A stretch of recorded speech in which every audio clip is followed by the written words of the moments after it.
smartphone en mode avion ou mental en mode détente, vous avez déconnecté de l'actu ces dernières 48 h. Pour rattraper les infos passées, voici notre indispensable résumé d'actualité. 1. Valérie Pécresse, candidate LR à la présidentielle, une femme à droite.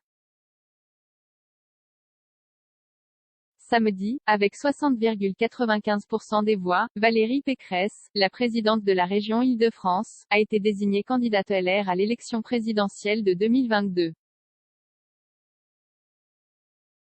Elle a devancé son adversaire du second tour, Éric Ciotti. Pour la première fois, les 150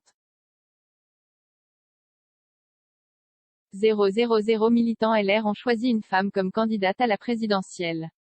Je pense à toutes les femmes de France aujourd'hui et je dis merci aux adhérents de cette audace, a lancé Valérie Pécresse.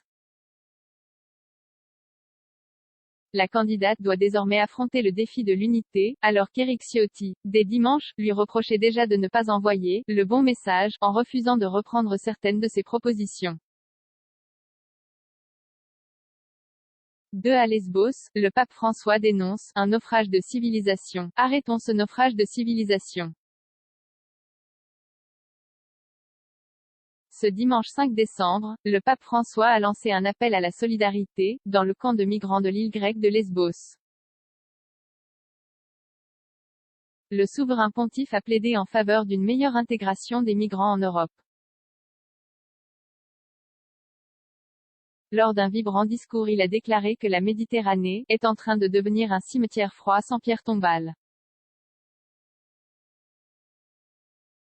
La cause des réfugiés reste cette fois encore la pierre angulaire du 35e voyage du pape. Jorge Bergoglio, lui-même issu d'une famille de migrants italiens installés en Argentine, n'a de cesse de prôner l'accueil des milliers de frères et sœurs.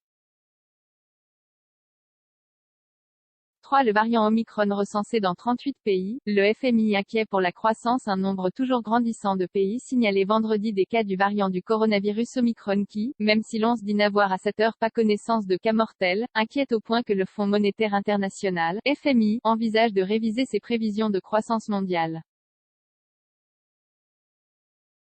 L'on juge probable que le variant se répande au niveau mondial, d'autant que, selon une étude sud-africaine, le risque d'attraper une nouvelle fois le Covid-19 est 3 fois plus importante avec Omicron qu'avec les variants Beta et Delta.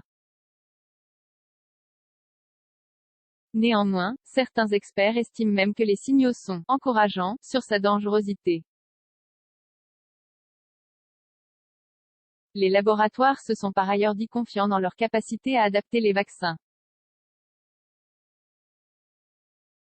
4 premiers meetings sous tension pour Éric Zemmour. Éric Zemmour, officiellement candidat à la présidentielle, a tenu dimanche son premier meeting à Villepinte.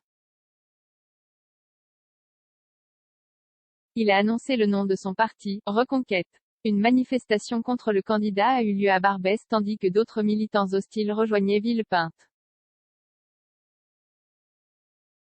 Le meeting a également été émaillé de nombreux incidents. Une équipe de journalistes de l'émission Quotidien a été brièvement prise à partie et exfiltrée par l'équipe de sécurité.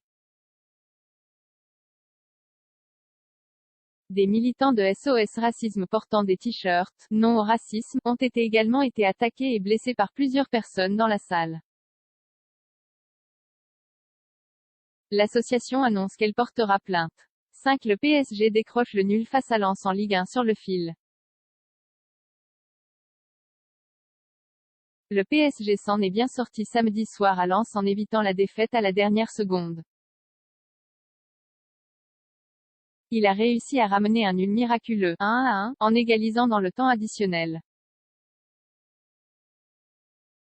Sauvé in extremis, une fois de plus, dans une saison où le PSG écrase rarement son adversaire mais finit toujours par s'en sortir. De quoi s'inquiéter pour la suite. 0 commentaire. 4 partages. Partagé sur Messenger, partagé sur Facebook, partagé sur Twitter, partagé sur Flipboard, partagé sur Pinterest, partagé sur LinkedIn, envoyé par mail. Sauvegarder une faute. Imprimé.